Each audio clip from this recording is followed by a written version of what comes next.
की हे जे पुस्तक आहे हे तुम्ही कधी लिहिलं आणि हे पुस्तक का लिहावं वाटलं तुम्हाला? एक 10-15 वर्षापूर्वी जयसिंगपूरमधल्या एका हायस्कूलमध्ये एका 9वीच्या मुलीवर रेप झाला.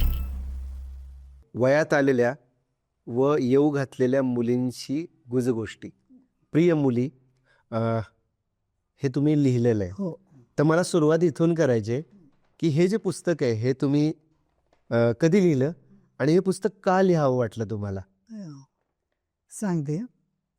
एक 10-15 वर्षापूर्वी जयसिंगपूरमधल्या एका हायस्कूलमध्ये एका 9वीच्या मुलीवर रेप झाला. बरं. हां. म्हणजे खूप गाजलं ते. मोर्चे निघाले, शाळेवर मोर्चे निघाले, खिडक्यांवरती दगडं फेकली, आत जाऊन कॉम्प्युटर फोडले वगैरे वगैरे खूप. मग गावातून मोर्चे निघाले. मग आम्ही काही मैत्रिणी आहे, माझ्या काही डॉक्टर मैत्रिणी आहेत. मग आम्ही असा विचार केला की आपण मोर्चामध्ये जाऊ शकत नाही. आपण कुठं असं धरणं धरून बसू शकत नाही, कारण आमचा पिंड नाही आहे तो. मग आपण काय करूया? मग आम्ही ठरवलं की आपण शाळामध्ये जाऊया, मुलींना सांगूया त्यांना वयात येणं म्हणजे काय, स्वतःची काळजी घेणं म्हणजे काय, हे सगळं आपण त्यांच्याशी बोलूया, चर्चा करूया. मग आम्ही असं 3, 4, 5 शाळांमधून गेलो आणि नंतर असं लक्षात यायला लागलं की अरे आपण सांगून येतो आणि संपलं. मुलींच्या हातात काय. बरोबर आहे. आणि जिथं व्याख्यानं होत नाही त्या मुलींपर्यंत पण पोहोचायला पाहिजे. म्हणून मग ते पुस्तक लिहिलं. अरे बाप. प्रिय मुली. खूपच आई मुलीशी गप्पा मारत मारत सहज बोलते असं लिहिलंय ते. खूपच वेदनादायी असा हा प्रसंग. हो हो, अगदी. आणि त्याला गंमत काय होते ती, एवढंच होत नाही आहे. आता मुलीला सगळे टार्गेट करतात ना, मुलगीच तशी होती. Soft corner. नाही, मुलीला तशीच होती, तीच होती. म्हणजे जो केला त्याच्यावरती काही नाही आहे, मुलगीच तशी होती. म्हणजे चीड येण्यासारखंच होतं ना ते. जयसिंगपूर ढवळून निघालं तेव्हा मग वाटलं आपण हे केलं पाहिजे.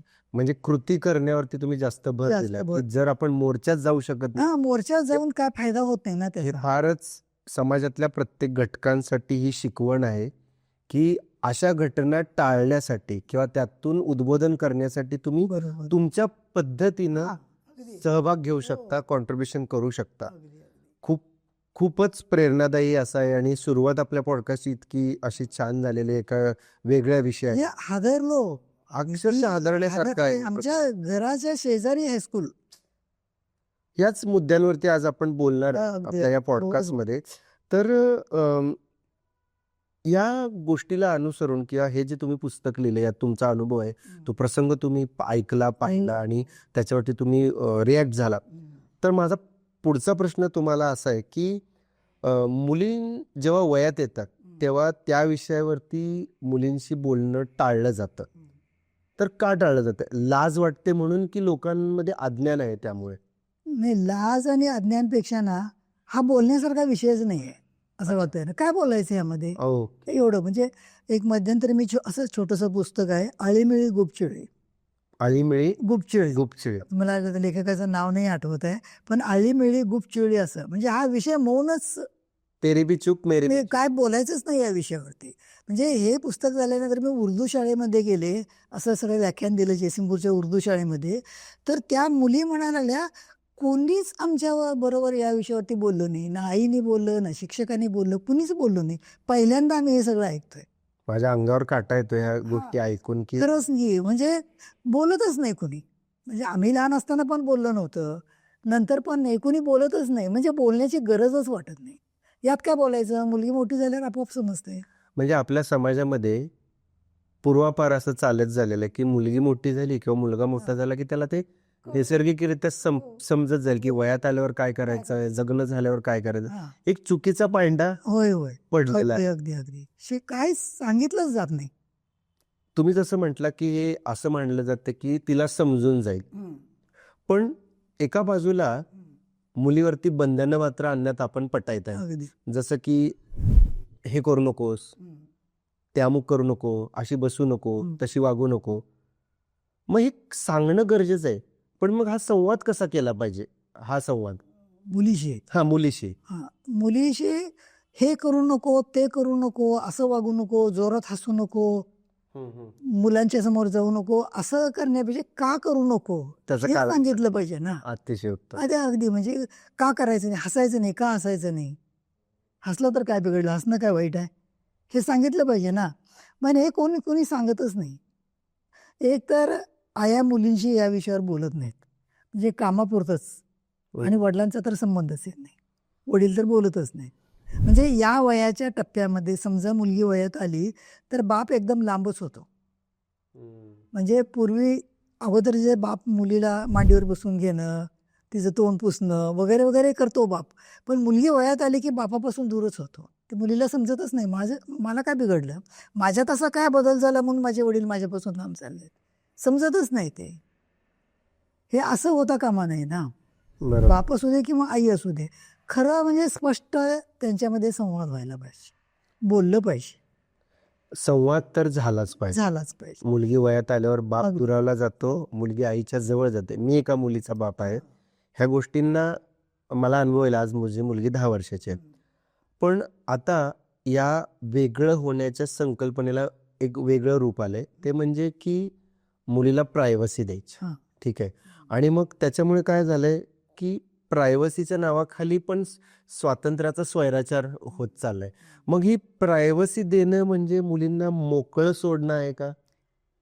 प्रायव्हसी म्हणजे काय हे अगोदर Identify झालं. स्पष्ट झालं पाहिजे.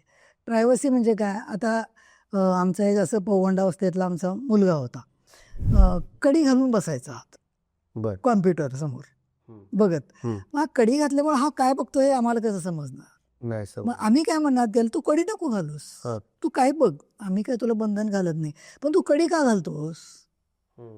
इथं पालकांनी जागरूक व्हायला. जेव्हा आपला मुलगा किंवा आपली मुलगी कडी घालून दार बंद करून कॉम्प्युटर बघते किंवा अंथरुणात पांघरून जर ती मोबाईल बघत असेल, काहीतरी आहे. मग हे असं का होतं, बोललं पाहिजे. म्हणजे प्रत्येक गोष्टीशी मला असंच वाटतं की संवाद खूप कमी पडतो, आईचा संवाद कमी पडतो. ते बोललं पाहिजे प्रत्येक गोष्टीशी, प्रत्येक विषयाशी. म्हणजे त्यांचे जे प्रश्न आहे त्या वयात उद्भवणार, त्यांच्या शरीरात होणारे बदल असतील, समाजातून त्यांना मिळणाऱ्या रिॲक्शन्स असतील, त्यावरती त्यांची क्युरिओसिटी जास्त वाढवून न ठेवता आपण पुढाकार घेतला, पालकांनी पुढाकार सांगितलं पाहिजे, सगळं सांगितलं पाहिजे, अगोदर सांगितलं पाहिजे. एमसी म्हणजे काय आहे, म्हणजे काय कल्पना दिली पाहिजे. म्हणजे अगदी बघा, म्हणजे मुलं विचारतात बाळ कुठून येतं, हो, वरनं येतं, आबाळ देव देतो, नाही ना, तू सापडलाय. बाळ इंद्रिया योनीमधून येतं, तुमच्या मूत्रेंद्रियामधून येतं, हे सांगितलं पाहिजे ना. त्यांच्या वयाला साजेसं पण स्पष्टपणे सांगितलं पाहिजे. म्हणजे कुठलंही असू दे, ते स्पष्ट बोललं पाहिजे. आज ना उद्या त्यांना ते समजणार आहे. ते बाहेरून समजण्याऐवजी किंवा चुकीच्या मार्गाने समजण्याऐवजी एक पालक म्हणून विश्वासात घेऊन त्यांना तुम्ही समजावून सांगितलं पाहिजे. मुलींचा विषय चाललाय, मुलींच्या वयात येण्याचा विषय चाललाय, त्यांना समजावून सांगण्याचा विषय चाललाय. पण जेव्हा मुलगी वयात येते त्यावेळेला असं आपण बघितलं जातं की हार्मोन्स चेंजेसमुळे मूड स्विंग्स होतात. पण आजही घरामध्ये सुद्धा या गोष्टीला काय नाटकं चाललेत अशा पद्धतीनं बघितलं जातं. पण का असं बघितलं जातं, याची मानसिकता काय याच्यामध्ये समजून घेतली जात नाही. समजून घेतली जात नाही का, म्हणजे असंच वाटतं पालकांना का, म्हणजे आता तुम्ही म्हटलं तसं काय नाटकं चालवलीस, काय सारखं आरशासमोर उभी राहतेस, काय एवढं काय बघायचं असतं आरशामध्ये, सारखं मोबाईलमध्ये काय असतं. म्हणजे हे जे असतं ना, म्हणजे टोमणे मारतात. हे टोमणे मारण्यापेक्षा सरळ बोलावं, सरळ विचारावं, पण असं होत नाही. म्हणजे त्यांना प्रायव्हसी देऊ नये असं नव्हे, पण प्रायव्हसी दिल्यानंतर सुद्धा झालं काय तुझं, असं नाही, तुझं म्हणजे 2 टोन आहे, तुझं झालं का, असं झालं का तुझं, ह्या टोनमध्ये सुद्धा फरक आहे, ते मुलींना कळतो. आई कुठल्या टोनमध्ये बोलते, बाबा कुठल्या टोनमध्ये बोलतात हे त्यांना कळतं. शब्द तेच असले तरी टोन बदललं की त्यांना अर्थ बदलतो. आणि मग या वयामध्ये मुलांना आई आपली वैरी आहे, वडील आपले दुश्मन आहेत, मनासारखं वागू देत नाहीत असं वाटतं त्यांना. अगोदरच हार्मोन चेंजेस होतात आहे आणि त्यामध्ये ही भर पडते. आणि मग त्यांना खांदा शोधतात, आधार देणारा. मग त्याचा इंटेन्शन काय हे तर मग अजूनच बाहेर. कसं होतंय, या वयामध्ये एक आकर्षण असते, विरुद्धलिंगी आकर्षण असतं. एखादा मुलगा आवडायला लागतो, मुलगी आवडायला लागते. मग आवडायला लागेपर्यंत ठीक आहे, पण मैत्री आणि मैत्रीचा टप्पा ओलांडणं हे जे काय आहे हे पालकांनी सांगितलं, समजून समजून पाहिजे. सांगितलं पाहिजे. तुम्ही हा विषय काढला की मैत्रीचा टप्पा ओलांडता. हा टप्पा पालकांना माहिती मैत्री आणि सलगी, हा सलगी हा सलगी. शब्द आहे. म्हणजे मैत्री आणि सलगी यामधलं जे अंतर आहे ना ते हे करायचं, ओळखता आलं. ओळखता आलं पाहिजे. मॅडम तुम्ही म्हणत होता की आपण पुढाकार घेतला पाहिजे, इव्हन पालकांनी कसं बोललं पाहिजे, वडिलांनी पुढाकार घेतला पाहिजे. तर या वयात नक्कीच या पौगंड अवस्थेत मुलींना खास करून इमोशनल सपोर्ट मिळालाच पाहिजे. पण जर तो नाही मिळाला तर त्याचे परिणाम काय होतात मुलींच्या आयुष्यावरती? मुलींच्या आयुष्यामध्ये मग जिथं सपोर्ट मिळतो, म्हणजे आई वडील बोलत नाहीत, संवाद करत नाहीत किंवा सतत निगेटिव्हच बोलतात, अशा वेळेला जर बाहेरचं कोणी चांगलं बोलायला लागलं, शिक्षक असतील, क्लार्क असेल, एखादा मुलगा असेल, शेजारचे असतील, कुणी असेल, अशा वेळेला जर ते चांगलं बोलायला लागले तर त्या मुलींचा ओढा तिकडे जातो. मग स्वाभाविकच होतं ते. मग त्याचा गैरफायदा घेतला जाणारच नाही हे सांगू शकत नाही आपण. बरोबर आहे. मुली तिथं रमतात आणि त्यांना ते खरं वाटत जाते, आणि तोच आधार वाटत. तोच आधार वाटत जातो. मग हे कसं बदलणार ते? त्यासाठी पालकांनीच बोललंच पाहिजे. पालकांनी बोललं पाहिजे, इतरांनी बोललं पाहिजे. पूर्वी कसं होतं, काहीतरी मुलगी चुकली, मुलगा चुकला, शेजारची सुद्धा एक थोबाडीत मारत होते. आता तो प्रकार नाही. आता आजी आजोबा सुद्धा बोललेलं चालत नाही चालत. नाही. खरंच आहे. खरंच आहे, फारच भयानक. नाही चालत ते. आता आमच्या मुलांचं आम्ही बघू.